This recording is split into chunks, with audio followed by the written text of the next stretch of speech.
So, when you think craft beer, where do you think? That's right, Columbus, Mississippi. No, nobody thinks that. Columbus, Mississippi is probably a town most people don't even know exists. But anywho, when you think about beer in Mississippi, not much comes to mind, and that's true. They're actually one of the most god-awful states when it comes to it. And the reason is because of their laws.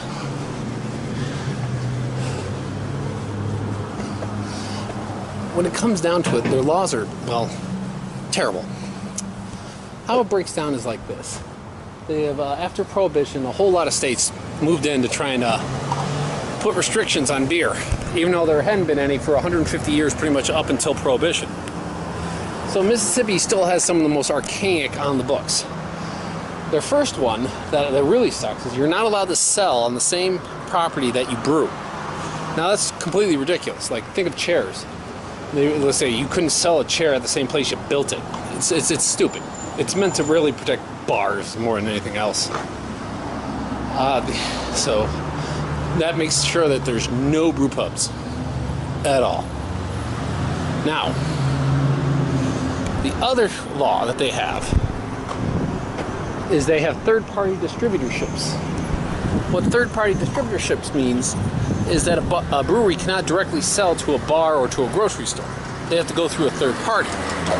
So what they actually do is they have to sell their beer to a distributor who then has to sell it to a bar or a grocery store. I mean, this is just asinine stupidity right there.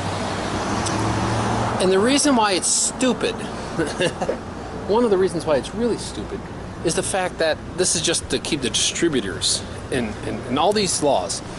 Like, you're not supposed to sell at point of sales because they're protecting bars. I mean, all this has been disproven by all the states that have opened it up. So, if you come to Mississippi and you're looking for craft beer, you're going to be sorely mistaken.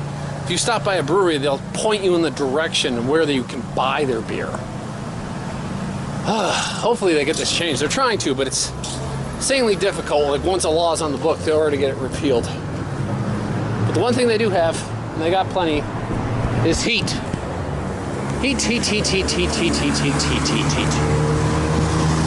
And they have a city hall. All right.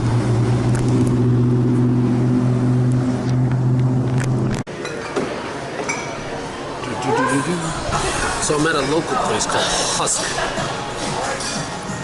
I guess they're known for their steaks. That's why I got a ribeye. One of the few places that hold the local beer. That's important, I think, of how much you can get from how much you can get from having a local brew pub like things. Like, rather than holding just beer that might be made somewhere locally. One of the few places, because there are maybe like 5 places in Mississippi, you can have something that's in town, more community. So I guess the final thing you can say about, like, what Mississippi should do, if they shouldn't, they really need to just kind of embrace kind of like a more like a freedom thing when it comes to let my beer go. So what it basically comes down to is if you get rid of these laws and you have more brew pubs, you get a lot more local community. Because not only that, how many places have their own like brew festival, their brew communities, and like you bring so much more vibrant to downtown, and you bring up so much more. The only like downtime is you take away from some of the corporate brewers, and hey, I think a more vibrant local establishments would be far more preferable than the commercial ones. So, hey, Mississippi, let the beer go.